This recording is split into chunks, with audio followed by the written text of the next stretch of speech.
Today I'm going to show you how to make my Mama's famous molasses cookies, and I'm going to be using my daddy's molasses that he grew the cane, and then we made the molasses last year.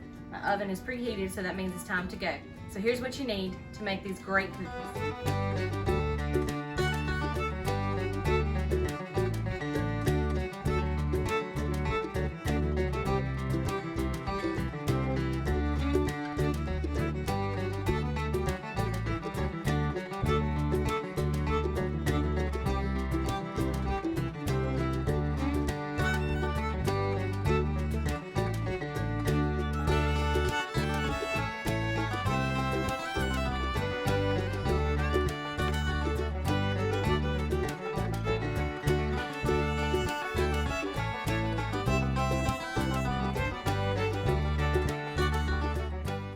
Okay, so I put into my flour my cloves and my ginger and cinnamon, as well as the baking soda and salt.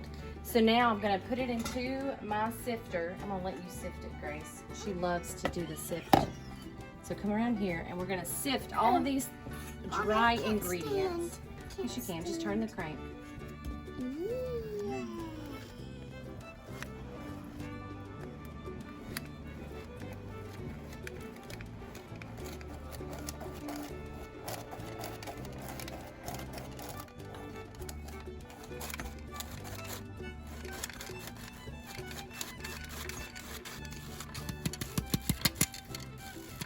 Almost there.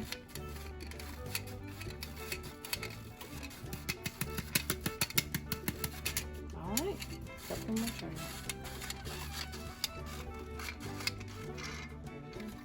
So we have a mountain of flour ready to go. Okay, so now we've got our dry ingredients ready to go. I always get those measured up and put them to the side. And in my mixer, I'm gonna put my wet ingredients. And that's going to be my oil, and that's a cup of oil. And then we're gonna measure 1/4 of a cup of molasses.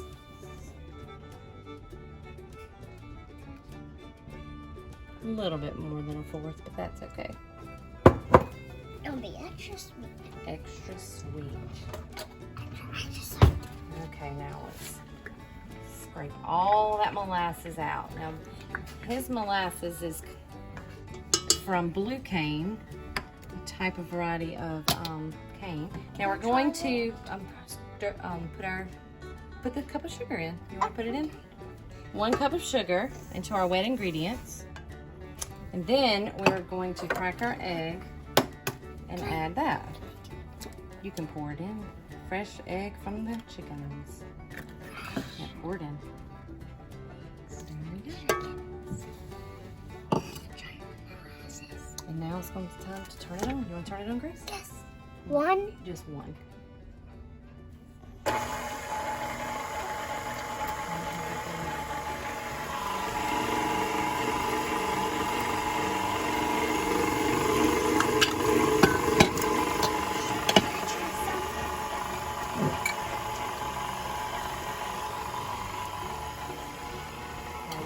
Wash your hands if you lick your finger.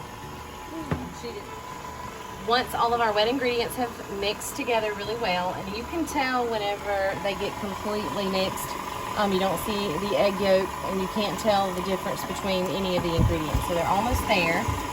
Then we're going to add in our dry ingredients, which was the flour with our spices and baking soda and salt.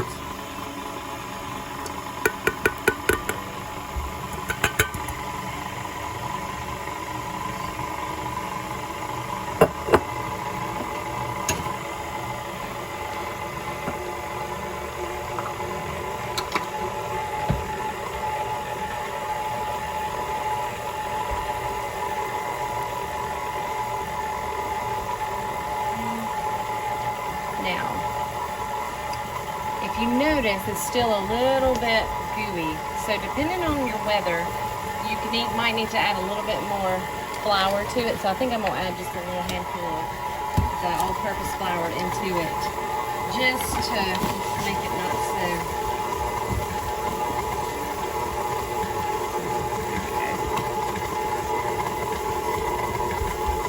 I think it's coming clean, so I think it's ready. Okay, now that we have our dough ready, what we're gonna do is you needed to have an extra half a cup of sugar. You might need more, but keep that in a bowl. And we're going to roll the dough into 1-inch balls, and they do spread out. So a ball about like that in the size of my hand. Then we're just gonna throw it into the sugar and cover it just like that and roll it all the way around to where it's covered. Then we're gonna place it onto our cookie sheet. And then what you're gonna do for each cookie is you're gonna flatten it down with just a flat surface. Now in between each time when you flatten it, you might have to dip your measuring cup or whatever your thing is into the sugar so that it won't stick. But that's going to help your cookies be thin and crispy, which is what we like.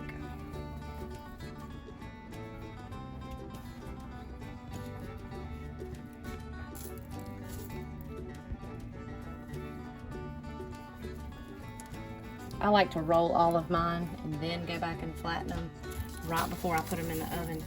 It just saves time.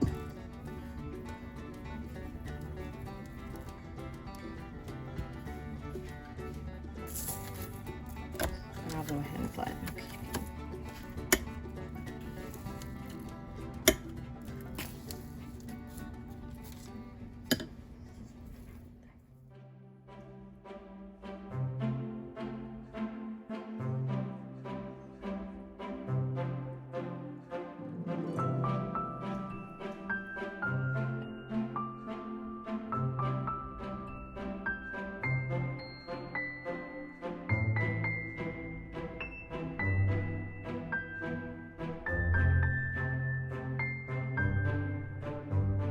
Okay, I got one cookie sheet done and put in the oven, preheated it to 350, and I've got the other one waiting to go in.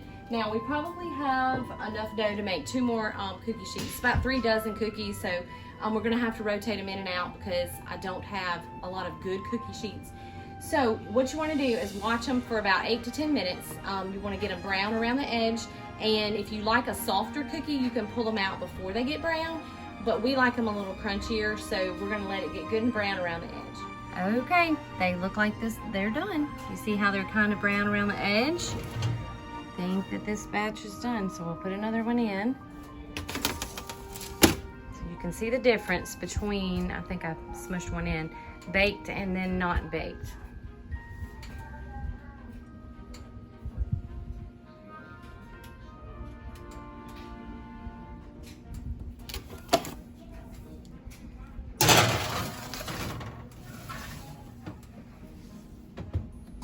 So I'm gonna let the cookies sit on their cookie sheet after I pulled them out of the oven for just a few minutes, and then I'll transfer them to the cooling rack to let them completely cool before I pack them up. Okay, I think they're cooled, so we're just going to transfer them to our cooling rack. Now, they are cool enough that you don't really need this. You can just pick them up, but I'm gonna just use it because you just wanna be safe, because you don't want any of them to bend and tear. But I think that they have cooled enough to just lift them up.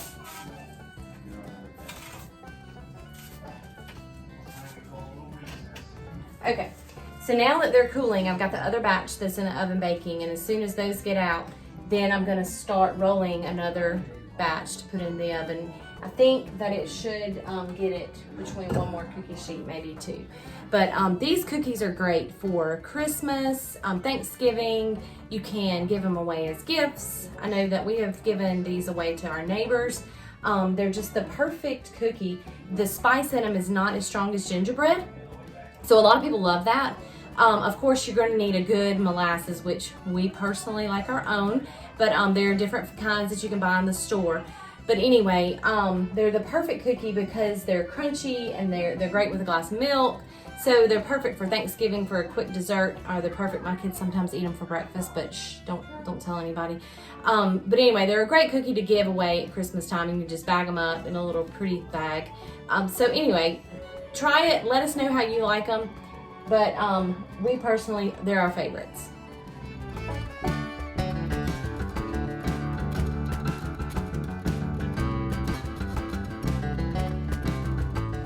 I think that the second tray is almost finished. Let's check them out. they are. They're brown around the edge. So I think it's time to put in our third dozen. Now be very careful whenever you use parchment paper. It tends to slide, so if you throw them into the oven pretty fast, the cookies will go flying everywhere, as I've done before. So be very, very careful. You don't have to use the parchment paper. You can spray it with just your Pam or whatever you use on your cookie sheet. It doesn't matter. But anyway, I just use the parchment paper because it's easy to clean. Okay, now our second tray has cooled. We're gonna put them onto the cooling rack, and then I think we will be finished after this next tray. Now, if you're making them about this size, it is looking like it's gonna be over 3 dozen. Now, normally it makes about 3 dozen, depending on how big you make them, determines on how many you're gonna get out of the batch.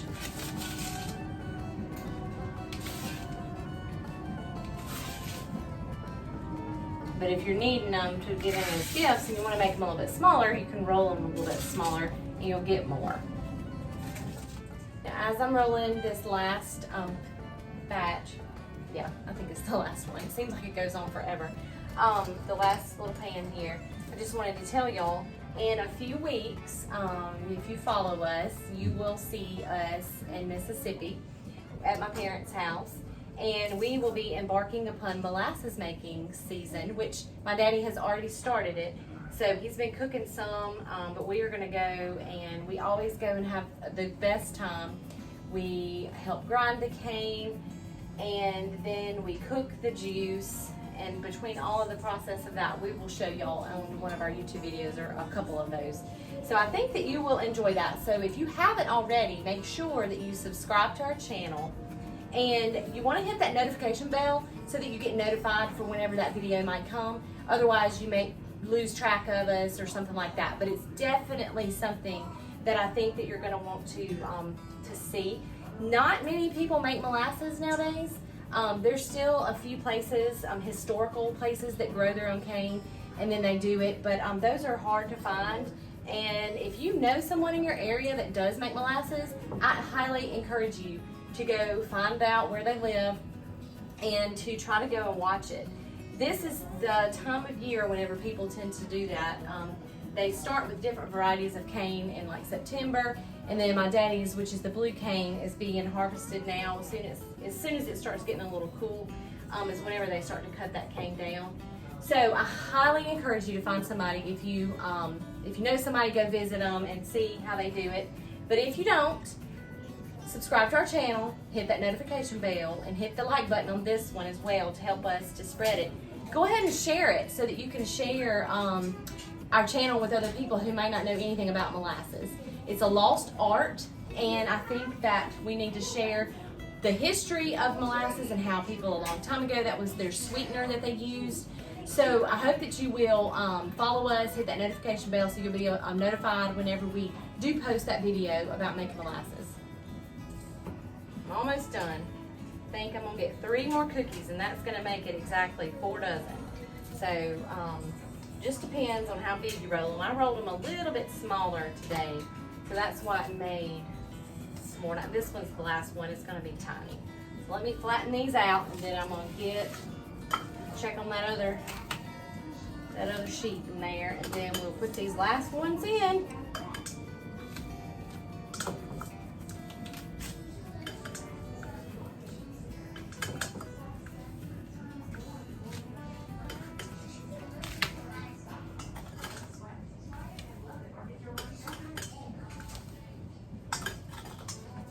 Okay, everything is done. I have got all my dirty dishes, and what I like to do, if you are a cook and you know whenever you have dirty dishes, you have the largest bowl, pile everything in it. And that just makes it easier for cleaning up. So I've piled all of my measuring cups and my spoons and stuff. So I'm gonna put it in here, and then I will put hot soapy water in it and let it soak until I get ready to wash it, because obviously I'm not ready to wash just yet. So that's what I'm gonna do and start the cleanup process.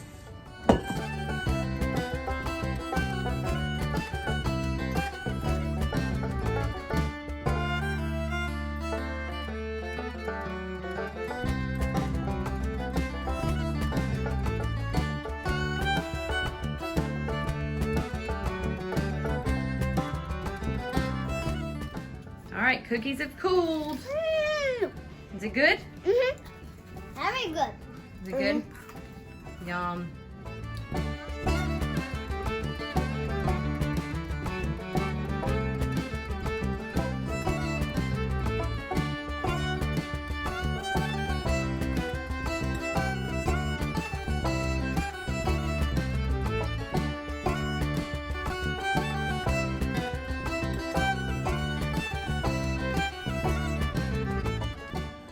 So the kids approved of them, so I guess I better try one as well. Nice and crunchy. It's gonna go perfect with a glass of milk. So try this recipe. I'm gonna have the full recipe listed in the description bar. So if you try it, let me know how you like it. Hit that like button and also share this video and hit that notification bell to get notified from videos that are coming up. Don't forget, molasses making is coming soon.